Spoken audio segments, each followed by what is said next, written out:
नमस्कार दोस्तों, बालाजी एजुकेशन बरेली में आप सभी लोगों का स्वागत है। जैसा कि अपने लोगों ने जो प्रीवियस वीडियो थी उसमें अपने लोगों ने ब्रेन के पार्ट्स के बारे में पढ़ा था। अपने लोगों ने ब्रेन्स को 3 भागों में डिवाइड कर रखा था। पहला था फोर ब्रेन, दूसरा था मिड ब्रेन और तीसरा था बेटा हिंड ब्रेन, यानी कि हिंड ब्रेन। फोर ब्रेन के दोबारा से 3 पार्ट्स थे, मिड ब्रेन का कोई पार्ट नहीं था और हिंड ब्रेन के भी 3 पार्ट थे। हिंड ब्रेन के थे सेरिबेलम, अनुमस्तिष्क, हिंदी में बोलते हैं बेटा अनुमस्तिष्क, पॉन्स, क्या थे पॉन्स, और फाइनल। और इसका जो मिड ब्रेन था इसमें कोई पार्ट नहीं था।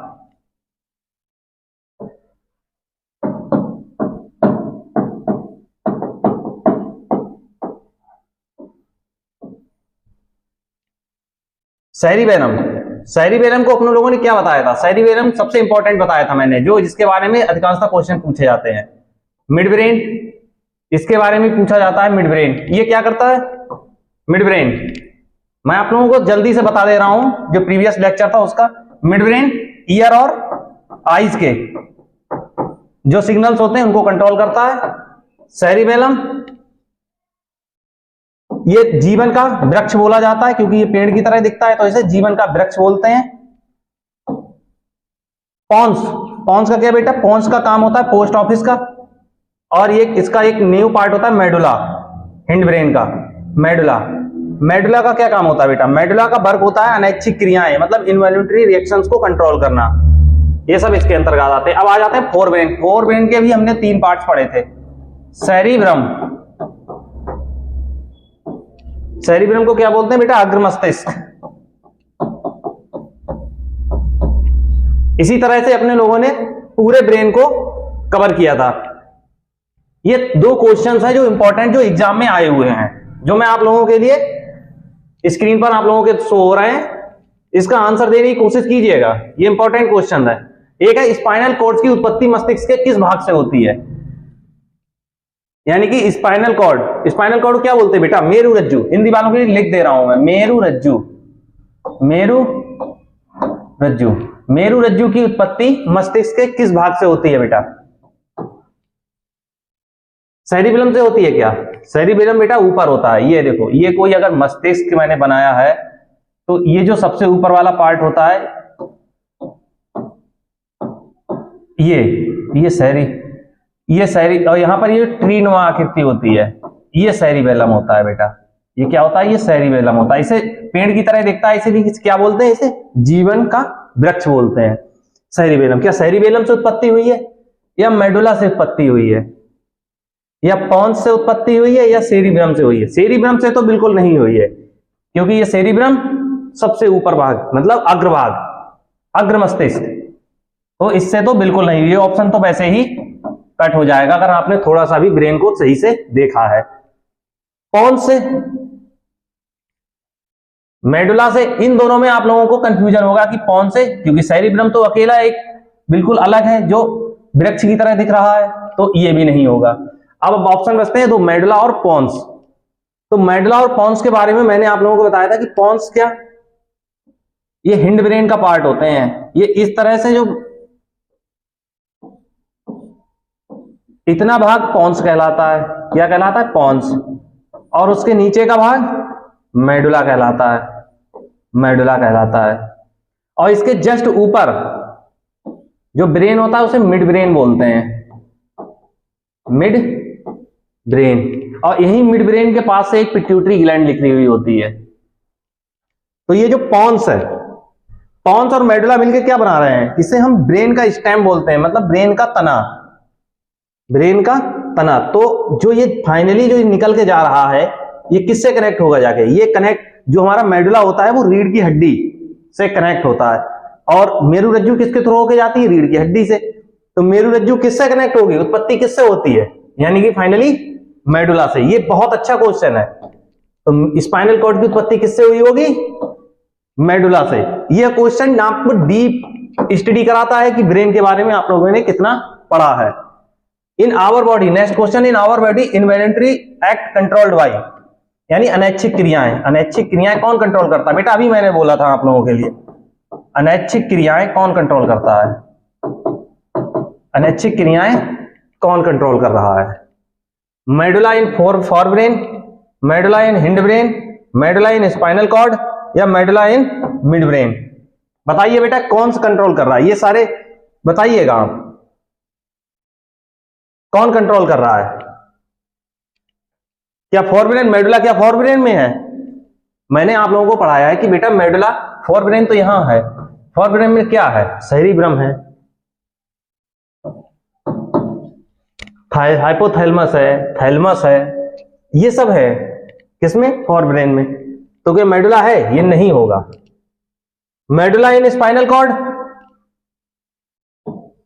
स्पाइनल कॉर्ड की उत्पत्ति जरूर मेडुला से हुई है, लेकिन मेडुला इन स्पाइनल कॉर्ड नहीं होगा बेटा, ये भी ऑप्शन गलत है। और medulla in mid brain, mid brain में बेटा कोई पार्ट नहीं होता, ये भी हट गया। तो ऑप्शन क्या बचा? बी, मेडुला इन हिंड ब्रेन। इसी तरह से क्वेश्चन पूछे जाते हैं ब्रेन में, बिल्कुल डीप में जाके।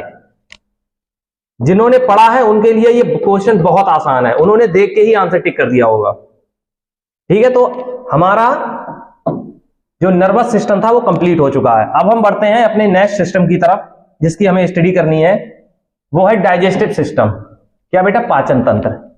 हम बिल्कुल ऊपर से कवर कर रहे हैं, जैसे अपनी बॉडी है, जैसे पहले नर्वस सिस्टम को कवर किया, अब हम पहले मतलब डाइजेशन सिस्टम, अब हमारे जो स्टोमच है उसको कवर करेंगे। पाचन तंत्र यानी कि स्टोमच में हमने जो भी कुछ ग्रहण किया है उसका पाचन किस तरह से हो रहा है। तो वो क्या ग्रहण किया है हमने? न्यूट्रिशन यानी पोषक तत्व। एनर्जी कहां से मिलेगी और किस चीज को हम डाइजेस्ट करेंगे? डाइजेशन किस चीज का करेंगे बेटा? न्यूट्रिशन का। तो सबसे पहले हम पाचन तंत्र को पढ़ने से पहले हम किसको पढ़ेंगे बेटा? न्यूट्रिशन। न्यूट्रिशन खुद एक चैप्टर है, तो हम सबसे पहले किसे पढ़ेंगे? अब न्यूट्रिशन के बारे में, यानी कि पोषक तत्व, कि पोषक तत्व हमारे शरीर को कहां से मिल रहे हैं, तो उनके बारे में हम थोड़ा पढ़ते हैं। न्यूट्रिशन होता क्या है?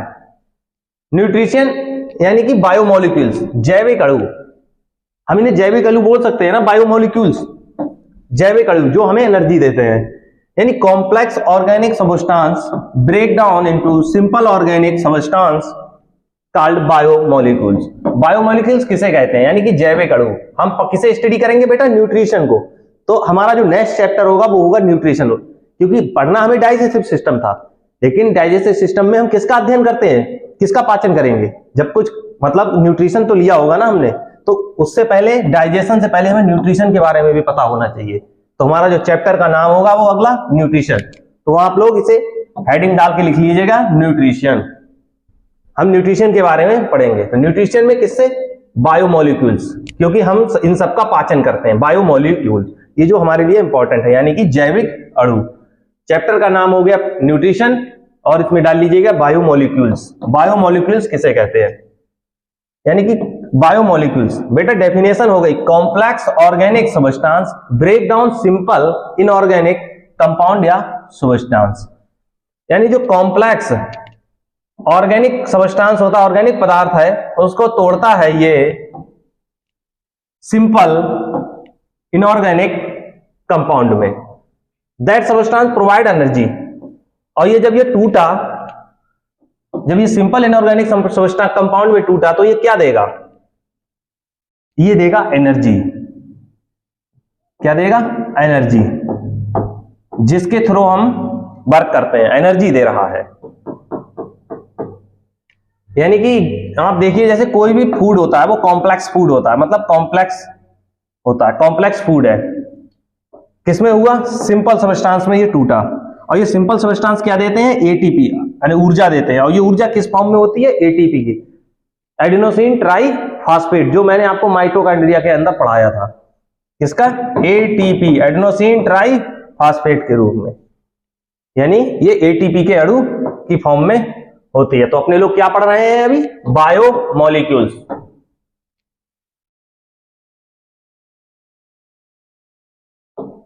बात करते हैं बेटा, बायोमोलिक्यूल्स हो गया, बात करते हैं न्यूट्रिशन, यानी बायोमोलिक्यूल्स में ही न्यूट्रिशन, कि न्यूट्रिशन क्या है बायोमॉलिक्यूल्स में।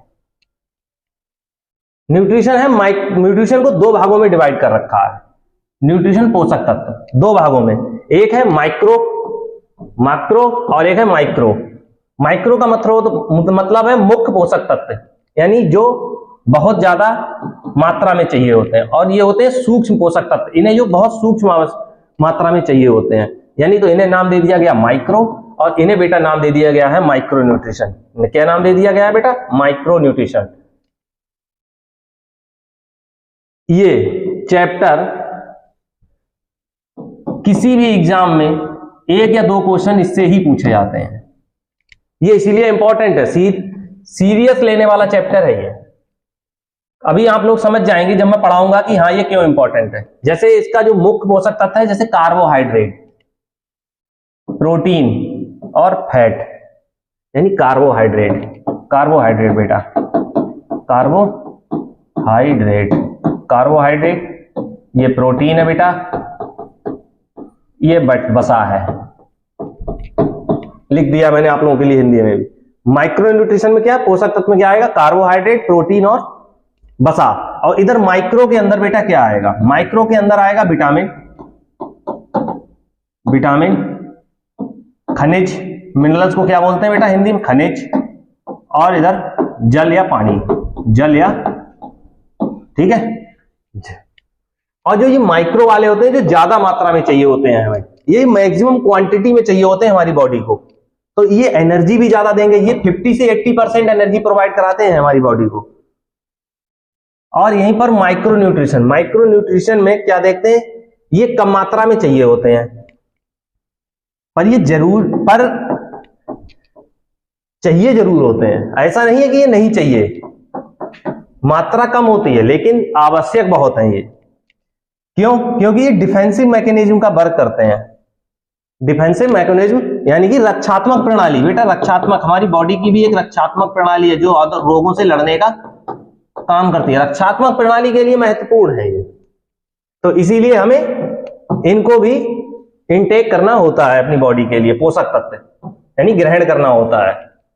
तो हम 1 by 1 carbohydrates, protein, fat, vitamin और मिनरल्स के बारे में 1 by 1 करके देखेंगे। और ये सब किसके अंतर्गत आता है बेटा? न्यूट्रिशन का चैप्टर के अंदर। और न्यूट्रिशन में क्या किससे मिलकर बने होता है? न्यूट्रिशन बायोमॉलिक्यूल से मिलकर बने होते हैं।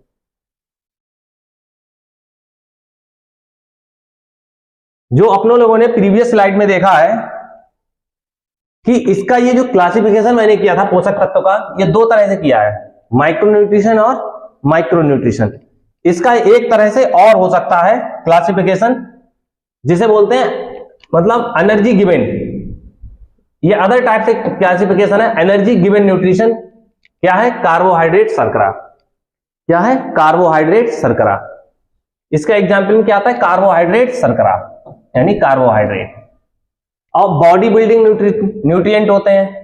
बॉडी बिल्डिंग न्यूट्रिएंट कुछ होते हैं जो एनर्जी ही देते हैं, कुछ होते हैं बॉडी बनाते हैं, बॉडी बिल्डिंग। और कुछ का क्या काम होता है बेटा? डिफेंसिव न्यूट्रिएंट्स, यानी जो मैंने अभी बताया था ना, रक्षात्मक बेटा, रक्षात्मक डिफेंसिव न्यूट्रिएंट्स। कुछ होते हैं डिफेंसिव न्यूट्रिएंट्स, उन्हें क्या बोलते हैं? उन्हें मिनरल्स और विटामिन। ये दोनों किसमें आते हैं? डिफेंसिव न्यूट्रिएंट्स में। और बॉडी बिल्डिंग न्यूट्रिएंट्स में क्या आएगी बेटा? अरे तुमने देखा होगा, तुम्हारे आसपास लोग जिम करने जाते हैं, वो प्रोटीन का तुम्हें बताते हैं, यानी कि प्रोटीन। क्या है बेटा?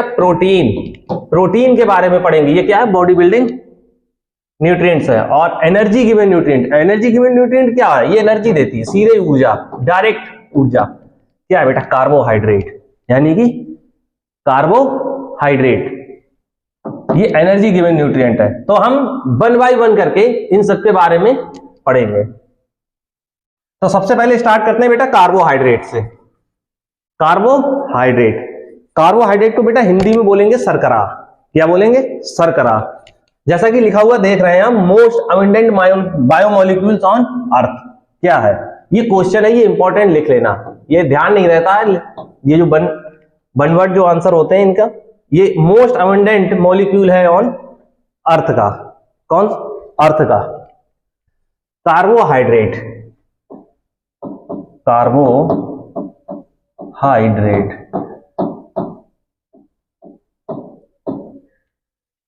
कार्बोहाइड्रेट क्या काम है इसका? मैंने अभी आप लोगों को बताया था कि ये एनर्जी देता है। जो पिछला प्रीवियस क्लासिफिकेशन दिखाया था, मैंने क्या दिखाया था? ये एनर्जी गिवन न्यूट्रिएंट है। तो किसमें लिखा था? ये कार्बोहाइड्रेट। तो ये क्या है? एनर्जी गिवन, यानी ये इंस्टेंट एनर्जी प्रोवाइड कराता है। Instant energy provide to body, ये हमारी बॉडी के लिए इंस्टेंट एनर्जी प्रोवाइड करवाता है। पर डे 400 ग्राम कार्बोहाइड्रेट की आवश्यकता होती है। पर डे कितना बेटा? 400 ग्राम कार्बोहाइड्रेट की आवश्यकता होती है हमारी बॉडी को। आवश्यकता होती है किसकी? हमारी बॉडी को, यानी कि हमें हमारी बॉडी के लिए 400 ग्राम कार्बोहाइड्रेट जो है ऊर्जा देंगे उतनी ही आवश्यकता होती है पर डे। कार्बोहाइड्रेट का एक जनरली जो फार्मूला है, पहले तो कार्बोहाइड्रेट को समझते हैं। कार्बोहाइड्रेट बना कैसे है? कार्बोहाइड्रेट दो शब्दों से मिलकर बना है। कार्बोहाइड्रेट लिखा है कार्बोहाइड्रेट, कार्बन बेटा, हाइड्रेट H2O, जल का मॉलिक्यूल, और कार्बन, तो ये क्या हो गया? कार्बोहाइड्रेट। तो यहीं से मैंने इसका फार्मूला बनाया, मतलब कार्बन और H2O के अणु और ये n नंबर ऑफ मॉलिक्यूल्स। तो सबसे पहले जो बेसिक बिल्कुल सिंपल शर्करा है, मतलब बिल्कुल बेसिक यानी सिंपल शर्करा, सिंपल हाइड्रोकार्बन या शर्करा, जो सिंपल शर्करा या शुगर बोल सकते हैं, वो है ग्लूकोज। क्या है बेटा? ग्लूकोज। ग्लूकोज का फार्मूला क्या है? सबको पता होगा, C6H12O6 बेटा। मैं यहीं से आप लोगों को दिखा रहा हूं कि मैंने ये क्यों, जो इसका जो फार्मूला लिखा है वो CH2O का होल N लिखा है, C6H12O6। अब यहीं पर आपने N की जगह 6 लिखना है। क्या लिखना है? 6। N की जगह 6 कीजिएगा। अब मल्टीप्लाई कीजिएगा 6 से अंदर ब्रैकेट के, तो क्या हो जाएगा? C6, H2 ऑलरेडी है तो ये H कितना हो जाएगा? H12, O कितना हो जाएगा बेटा? O6 हो जाएगा। तो ये क्या बन गया? ये बिल्कुल सिंपल शर्करा या सिंपल शुगर है, जो ग्लूकोज बोलते हैं, C6H12O6। इसके बेसिस पे हमें पता चला कि इसमें कार्बन, हाइड्रोजन और जो ऑक्सीजन है, इसका रेशियो रहता है 1:2:1। ये इंपॉर्टेंट है बेटा, इसी के लिए मैंने आप लोगों को ये फार्मूला बताया था। इसका रेशियो पूछ लिया जाता है। इसमें कौन कौन से हैं? कार्बन भी है, हाइड्रोजन भी है और ऑक्सीजन भी है। तो इनका रेशियो क्या रहेगा? 1:2:1। ये है ये है कार्बोहाइड्रेट का फार्मूला।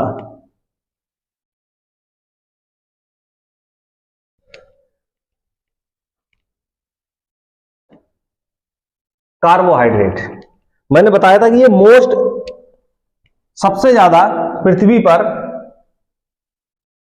अबुंडेंट मॉलिक्यूल्स है ऑन अर्थ। क्या बोला जाता है बेटा?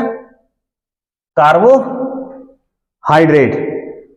और जो कार्बोहाइड्रेट पानी में घुलनशील हो, पानी में, ये लिख लेना, जो कार्बोहाइड्रेट पानी में घुलनशील हो और टेस्ट में मीठे हो, जो कार्बोहाइड्रेट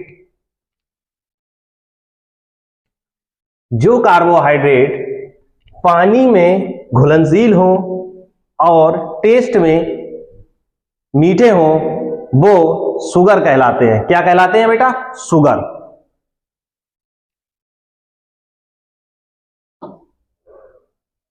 कार्बोहाइड्रेट को डिटेल में पढ़ने से पहले यानी कि क्लासिफिकेशन को पढ़ने से पहले ये कार्बोहाइड्रेट का क्लासिफिकेशन लिखा है, कार्बोहाइड्रेट का क्लासिफिकेशन, ये कार्बोहाइड्रेट का क्लासिफिकेशन है। इसके क्लासिफिकेशन को पढ़ने से पहले सबसे पहले जान लेते हैं सैकेराइड। एक वर्ड आप लोगों ने बार बार सुना होगा, सैकेराइड। सैकेराइड क्या है बेटा? सैकेराइड कुछ नहीं है, सैकेराइड की इकाई है कार्ब की, मतलब यूनिट ऑफ कार्ब। ये कार्ब की यूनिट है। कितने कार्बन जो कार्बोहाइड्रेट्स है वो जुड़े हुए हैं, मतलब ये यूनिट ऑफ है, क्या है? सैकेराइड। इसे क्या बोलते हैं? यूनिट ऑफ कार्ब्स, यानी ये यूनिट है कार्ब की, ये इकाई है कार्ब की। ये इंपॉर्टेंट है, सैकेराइड के बारे में आप लोगों को पता होना चाहिए क्या है। बस एक यूनिट है पता करने की, ये कार्बोहाइड्रेट किस लेवल का है, ये मोनो है, पॉली है, क्या है। तो ये क्या है? ये एक इकाई है कार्ब की। तो अब कार्बोहाइड्रेट का क्लासिफिकेशन अपने लोग देख रहे हैं, तो इसमें आता है मोनोसैकेराइड, यानी कि मोनोसैकेराइड, मोनोसैकेराइड, मोनोसैकेराइड। और ये बेटा डाइसैकेराइड है। डाइसैकेराइड क्या है बेटा? डाइसैकेराइड। और ये बहुसैकेराइड है।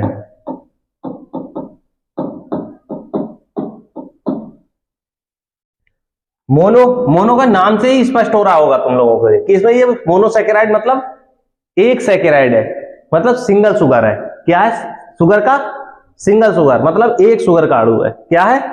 एक शुगर का अणु है। क्या है? एक, यानी मोनो का मतलब सीधा बात सिंगल, एक शुगर है। डाइसैकेराइड बेटा, डाइसैकेराइड इसमें भी नाम से ही पता चल रहा है, डाई का मतलब दो शुगर के अणु है। और यहां पर पॉली, पॉली का मतलब बहुत सारे कितने? 10 से, जनरली 10 से ज्यादा ही, जनरली 10 से ज्यादा जब शुगर के अणु होते हैं तब हम बोलते हैं ये पॉलीसैकेराइड है। मोर देन 10 शुगर के अणु, ठीक है, तो इसे बोलते हैं, ये 3 भागों में बांट रखा है, मोनोसैकेराइड, डाइसैकेराइड और बेटा तीसरा पॉलीसैकेराइड। अब बात करते हैं मोनोसैकेराइड, इनके डिफरेंस की बात कर लेते हैं। मोनोसैकेराइड में ये पता चल गया ये सिंगल शुगर है, डुअल शुगर है, इसमें बहुत सारी शुगर है। इसमें हाइड्रोलिसिस क्या होता है? हाइड्रोलिसिस बेटा पानी की मदद से इसका ब्रेकडाउन होता है। पानी की मदद से क्या ब्रेकडाउन होगा? पानी की मदद से ब्रेकडाउन होता है किसका? शुगर का। ऐसे ही डाई में, डाइसैकेराइड में क्या? इसमें भी हाइड्रोलिसिस प्रेजेंट होता है। हाइड्रोलिसिस प्रेजेंट मतलब पानी की मदद से इसका भी, डाइसैकेराइड का भी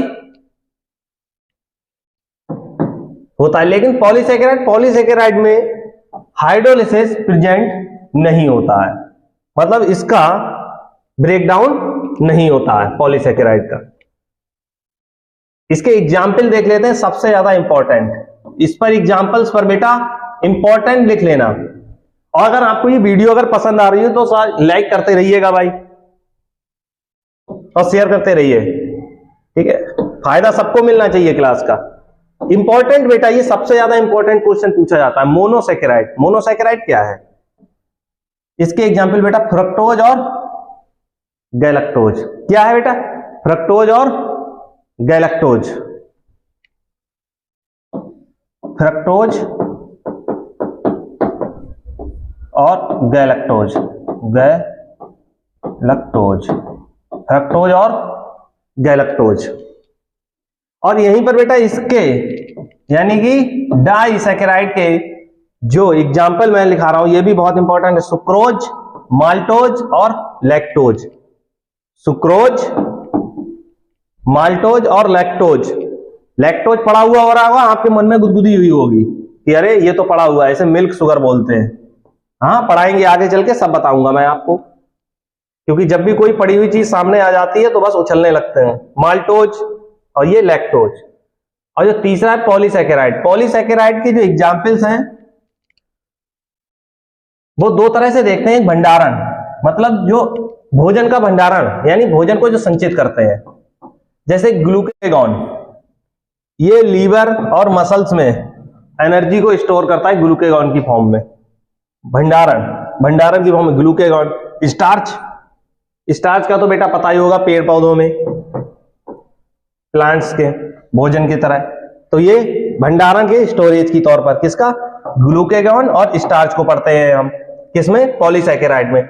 और स्ट्रक्चर की फॉर्म में, यानी जो स्ट्रक्चर बनाने के, मैंने आप लोगों को पहले ही बताया था सेल्यूलोज। सेल्यूलोज क्या है, स्ट्रक्चर की फॉर्म में। पॉली, ये क्या है, पॉलीसैकेराइड है। काइटिन, ये दोनों स्ट्रक्चर को बनाने का काम करते हैं, सेल्यूलोज और काइटिन। यानी अरे सेल वॉल तो पढ़ी होगी आप लोगों ने, जो मैंने पढ़ाई है आप लोगों के लिए। और ये काइटिन, एल्गी के लिए काइटिन, ये दोनों सैकेराइड पॉलीसैकेराइड होते हैं, जैसे सेल्यूलोज, काइटिन। और इधर लीवर में ये स्टोर होता है एनर्जी के लिए, ग्लूकेगॉन। और मसल्स में, लीवर और मसल्स में एनर्जी प्रोवाइड कराने के लिए। और ये स्टार्च तो पेड़ पौधों के लिए अपने लोगों ने पढ़ा ही है। अपने लोग पढ़ रहे हैं कार्बोहाइड्रेट, कार्बोहाइड्रेट पढ़ रहे हैं अपने लोग। अब कार्बोहाइड्रेट आए मतलब किन किन, इसके सोर्स भी पता होने चाहिए। सोर्स लिख लीजिए बेटा, सोर्स, कार्बोहाइड्रेट के सोर्स। गेहूं, फलों से, आलू से,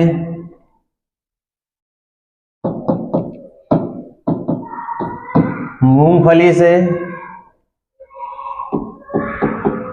ईटीसी, गेहूं से, फलों से, आलू से, मूंगफली से, बहुत सारी चीजों से क्या कार्बोहाइड्रेट हमें, ये कार्बोहाइड्रेट के स्रोत हैं। हम कार्बोहाइड्रेट्स पढ़ रहे हैं, हमने 3 तरह के कार्बोहाइड्रेट देख लिए, मोनोसैकेराइड, डाइसैकेराइड और पॉलीसैकेराइड। और उनमें भी हमने उनके एग्जाम्पल देख लिए हैं जिनको हमें पढ़ना है। क्या बेटा, fructose, galactose, sucrose, maltose, lactose. और इधर ग्लूकेगॉन और स्टार्च, दो किसका काम, एनर्जी स्टोरेज का काम कर रहे हैं। और स्ट्रक्चर के लिए सेल्यूलोज और काइटिन। अब नेक्स्ट बेटा देखते हैं अपने लोग, जो सबसे पहले डाइसैकेराइड में मैंने आप लोगों के लिए लिखाए हैं। ये कभी कभी पूछ लिया जाते हैं, इंपॉर्टेंट करके लिख लेना, इंपॉर्टेंट बेटा, कि सुक्रोज, सुक्रोज में किस किस के, सुक्रोज कैसे बना है, सुक्रोज किन से मिलकर बना है, सुक्रोज यानी सुक्रोज, सुक्रोज बेटा ऐसे लिख लो, सुक्रोज लिख लो। सुक्रोज बेटा कैसे करते हैं, सुक्रोज मिला है ग्लूकोज और फ्रक्टोज से मिलकर। कैसे बना है बेटा, ग्लूकोज और फ्रक्टोज से मिलकर बना है। यहीं पर माल्टोज, माल्टोज कैसे बना है, माल्टोज कुछ नहीं बेटा, गैलेक्टोज के 2 अणुओं से मिलकर बना है। माल्टोज कैसे मिलकर बना है बेटा, ग्लूकोज के 2 अणु दिख रहे हैं, एक ये और एक दूसरा ये, ग्लूकोज के 2 अणुओं से मिलकर बना है। लैक्टोज, ग्लूकोज और गैलेक्टोज, लैक्टोज बेटा ग्लूकोज और गैलेक्टोज से मिलकर बना है। और इसी को हम क्या बोलते हैं, मिल्क शुगर। लैक्टोज को हम क्या बोल रहे हैं बेटा यहां पर, मिल्क शुगर।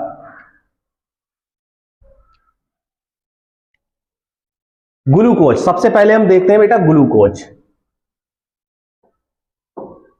इंपॉर्टेंट डाल लो बेटा, ग्लूकोज। ग्लूकोज के बारे में जो एनर्जी दे रहा है उसके बारे में पता तो होना चाहिए ना।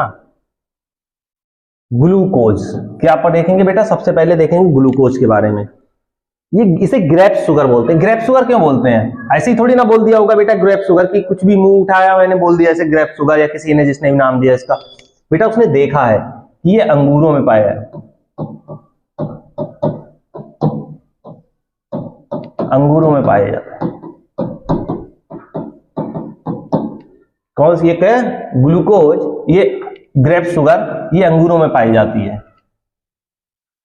इसे ब्लड शुगर भी बोलते हैं। ब्लड शुगर क्यों बोलते हैं, क्योंकि ये ब्लड में भी पाई जाती है, और ये शहद में भी।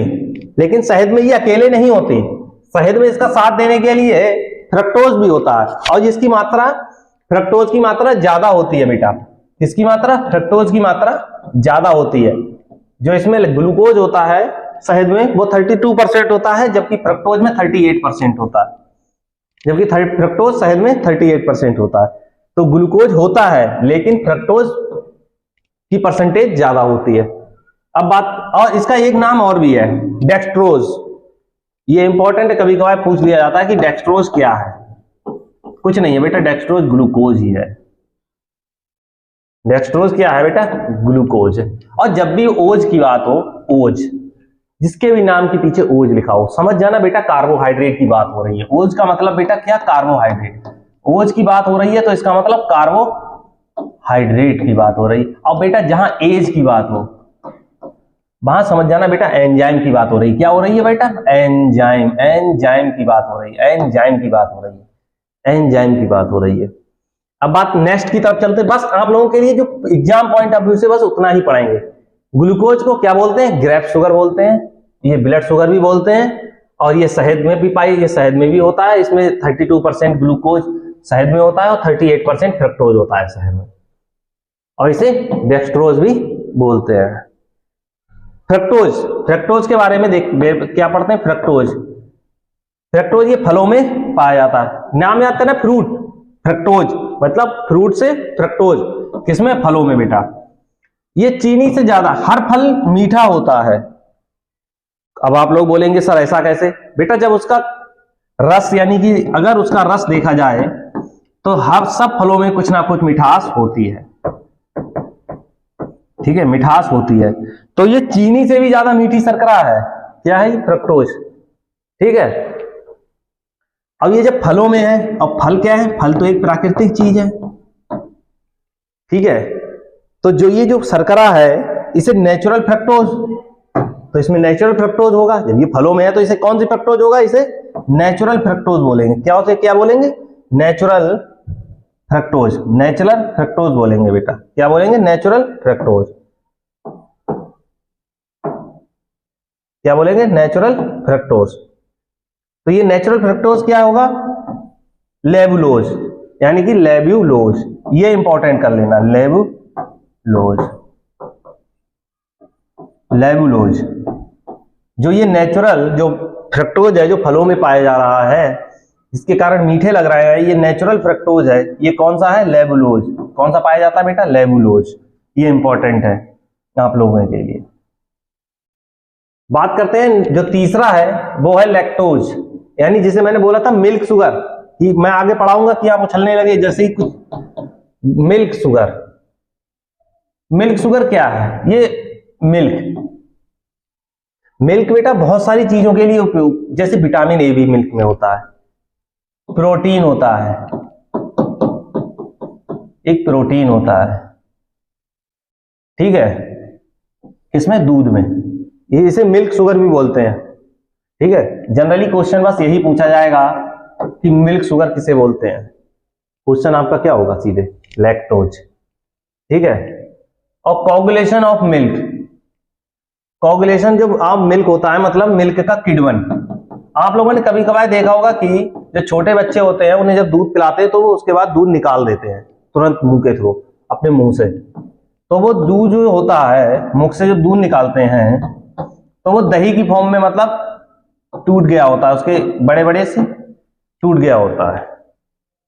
तो ये जो है ये किण्वन ही कहलाया है। ये क्या कहलाया है? किण्वन, किण्वन। ये क्या कहलाया था? Coagulation of milk.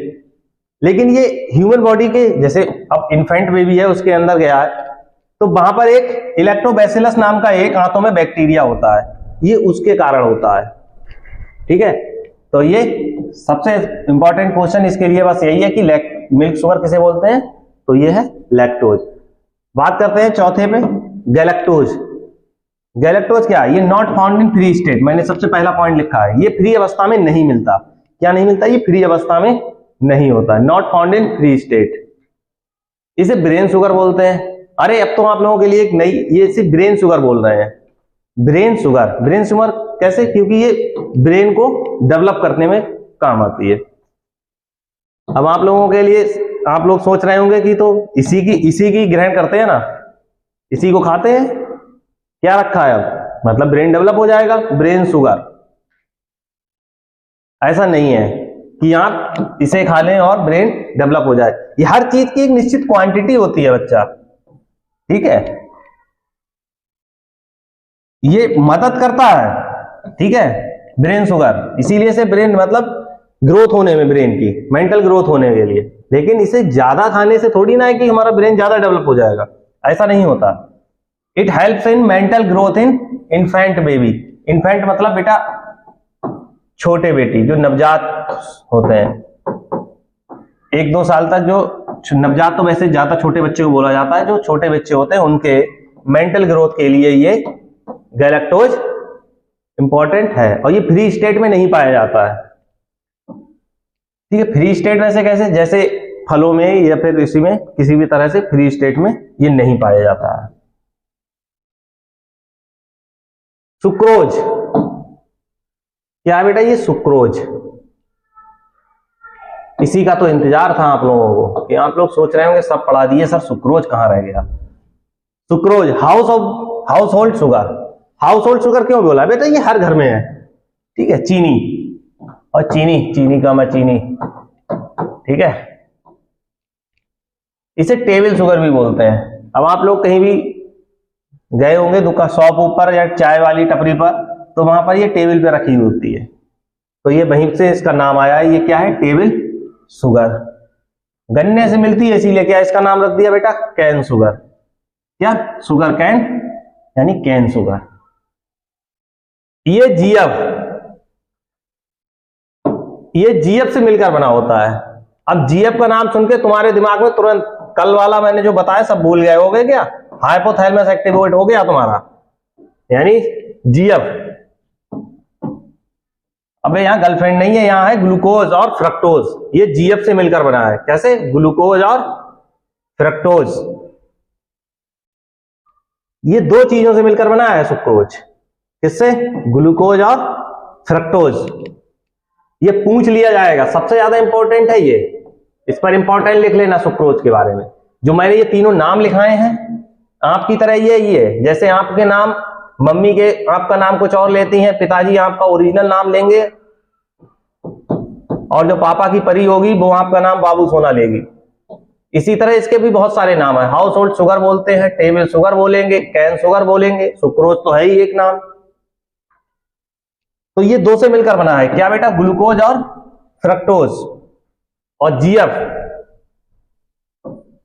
इसे याद करने का तरीका है बस एक ये जीएफ, ठीक है। आप लोग जो खुरापाती चीजें होती हैं वो ज्यादा दिन तक दिमाग में बैठा रखते हैं, तो इसीलिए बता दिया। नोट, ये इंपॉर्टेंट है, आर्टिफिशियल शुगर। ये कई एग्जामों में पूछा गया है, आर्टिफिशियल शुगर कौन कौन सी। आर्टिफिशियल शुगर, अब बोलोगे सैकरीन सर सबसे पहले, क्योंकि आप लोगों ने ठेले पे रखी हुई देखी होगी जो अमरूद काटते हैं, सैकरीन। और दूसरा है एस्पार्टेम, यानी कि जीरो शुगर। जीरो शुगर ये इंपॉर्टेंट है बेटा, जीरो शुगर, एस्पार्टेम यानी कि जीरो शुगर, एस्पार्टेम। और एक चीज, इसे बेटा इन्वर्ट शुगर भी बोलते हैं। इन्वर्ट शुगर का मतलब इन्वर्जन। इनके स्ट्रक्चर जो ये दोनों हैं, ग्लूकोज और फ्रक्टोज, ठीक है, इनके स्ट्रक्चर को हम इन्वर्ज कर सकते हैं, मतलब अदला बदली कर सकते हैं। तो इसीलिए इसका नाम रख दिया हमने इन्वर्ट शुगर। तो ये नोट करके लिख लेना, it is also known as a invert sugar. इतना ही पूछा जाएगा, ठीक है, इन्वर्ट शुगर। लास्ट है ये माल्टोज। माल्टोज क्या है, माल्टोज दो ग्लूकोज के अणुओं से मिलकर बना होता है। क्या बना होता है बेटा, दो ग्लूकोज के अणुओं से मिलकर बना है, यानी ये दो ग्लूकोज के अणु। ग्लूकोज क्या है, एक सिंपल है, मतलब सिंपल शर्करा, एक बिल्कुल सरल शर्करा है, यानी सरल शुगर है। क्या है, सरल शुगर है। इसे माल्ट शुगर भी बोलते हैं। क्या बोलते हैं इसे, माल्ट शुगर। माल्टोज से माल्ट शुगर। और ये कहां पाई जाती है, पाई कहां जाती है बेटा, ये पाई कहां जाएगी, पाई वहां जाएगी जहां अल्कोहल प्रोडक्ट होंगे। कोई भी अल्कोहल प्रोडक्ट ले लीजिए, चाहे विस्की ले लीजिए, रम ले लीजिए, ठीक है, रेड वाइन ले लीजिए, कोई भी अल्कोहल का प्रोडक्ट हुआ ये हर जगह पाई जाएगी, ठीक है। अल्कोहल का कोई भी प्रोडक्ट हो गया ये उस जगह पाई जाएगी। तो ये है माल्टोज। तो इतने टाइप के हमने अपने लोगों ने कार्बोहाइड्रेट्स के बारे में पढ़ा। माल्टोज के बारे में पढ़ा, फ्रक्टोज के बारे में पढ़ा, सुक्रोज के बारे में पढ़ा। तो अपना ये कार्बोहाइड्रेट्स के अंदर जितनी भी शुगर आती हैं अपने लोगों ने, जिनसे क्वेश्चन पूछे जाते हैं, वो अपने लोगों ने सारे कवर कर लिए हैं। अब बात कर लेते हैं कुछ बेसिक इंफॉर्मेशन की। जैसे ये मैंने लिखा है ग्लूकोज, फ्रक्टोज और गैलेक्टोज, ग्लूकोज, फ्रक्टोज और गैलेक्टोज, इनके फार्मूले आप देख रहे होंगे, मैंने क्या ये गलत लिख दिए हैं? सब सेम ही है, इधर तो ये नाम चेंज है, फार्मूले सबके सेम है। तो ये फार्मूला सेम है बट प्रॉपर्टीज आर डिफरेंट। इनके फार्मूले सेम है बेटा, लेकिन ये जो प्रॉपर्टी शो करेंगे, ये ग्लूकोज, फ्रक्टोज और गैलेक्टोज, ये जो प्रॉपर्टी शो कर रहे हैं ये डिफरेंट डिफरेंट प्रॉपर्टी शो करेंगे। तो इसी कारण इन्हें आइसोमर बोला है बेटा। क्या? आइसोमर। आइसोमर सम अवयवी मतलब आइसोमर जिनके फार्मूला सेम होता है, बस उनके जो प्रॉपर्टीज होती हैं वो डिफरेंट होती हैं। तो इन्हें क्या बोलते हैं बेटा? इन्हें बोलते हैं सम अवयवी या आइसोमर। ठीक है, तो ये ग्लूकोज के आइसोमर है। एक नोट करके लिखिएगा, इंपॉर्टेंट नोट है ये आप लोगों के लिए, यानी कमर्शियल शुगर। कमर्शियल शुगर बेटा किसे बोलेंगे? सुक्रोज के लिए। किसे बोलेंगे? सुक्रोज के लिए। और एक चीज जो मैंने आप लोगों को पहले ही बताया, पहली प्रीवियस स्लाइडों में, कि एज बेटा, जब भी एज का जिक्र होगा तो एंजाइम होगा, जब भी ओज का जिक्र होगा कार्बोहाइड्रेट होगा। ओज, अरे एमाइलेज का मतलब जैसे अपने लोगों ने स्टार्च अपने इंटेक किया मुंह के अंदर, तो वहां पर लार, तो वहां पर क्या था? ये सिलेवरी एमाइलेज। ठीक है, ये किसे कर देती है? स्टार्च को माल्टोज में, और माल्टेज के कारण दो ग्लूकोज के 2 अणुओं में टूट जाता है। और जैसे ओज की बात कर रहे हैं, ओज की कार्बोहाइड्रेट, मैं आपको बता रहा हूं, जैसे सुक्रोज, ओज आ रहा है लास्ट में, माल्टोज, फ्रक्टोज, ओज आ रहा है ना, तो ओज क्या है? ये सब कार्बोहाइड्रेट ही तो पढ़ना है। कार्बोहाइड्रेट क्या देता है? एनर्जी, इंस्टेंट एनर्जी प्रोवाइड करा रहा है।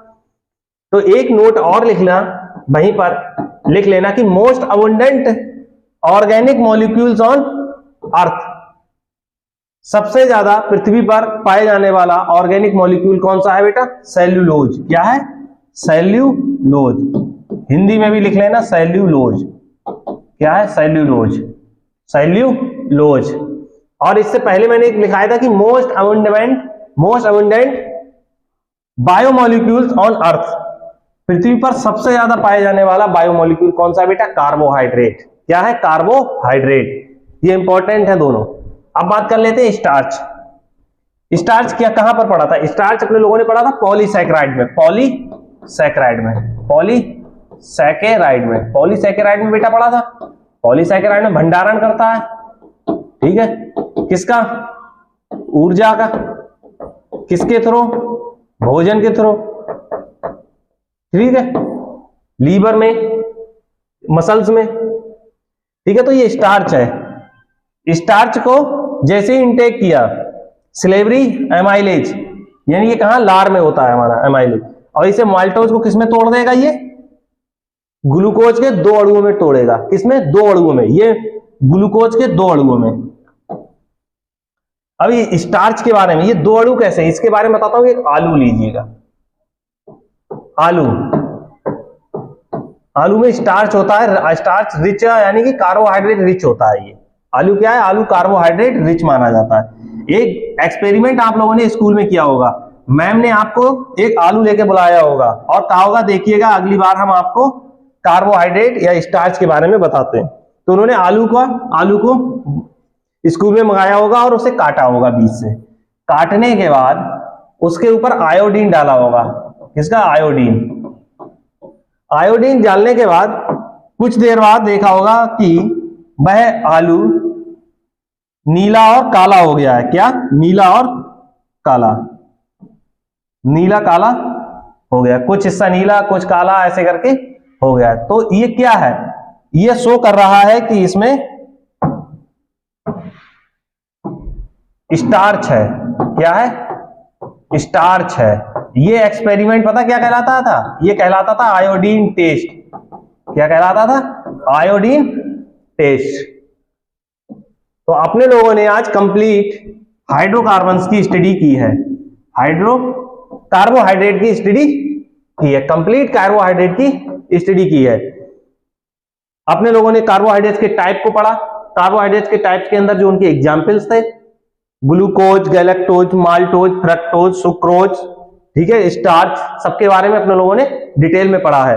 ठीक है, अब नेक्स्ट वीडियो से या नेक्स्ट लेक्चर में अपने लोग विटामिन के बारे में पढ़ेंगे, क्योंकि न्यूट्रिशन में क्या विटामिन भी तो आते हैं बायोमोलिक्यूल्स में, बायोमोलिक्यूल्स में विटामिन भी तो आ रहे हैं। ये तो अपने लोगों ने एनर्जी देने वाले पदार्थों के बारे में पढ़ा है, जो एनर्जी दे रहे हैं सब्सटेंस। अब जो रक्षा मतलब रोगों के प्रति लड़ने की क्षमता कौन देगा? विटामिन देंगे। ठीक है, तो अब विटामिन के बारे में नेक्स्ट वीडियो में हम लोग पढ़ेंगे। अगर आपको ये वीडियो अगर हमारी पसंद आई हो तो हमारा चैनल सब्सक्राइब कीजिएगा, वीडियो शेयर कीजिए और लाइक कीजिएगा। धन्यवाद।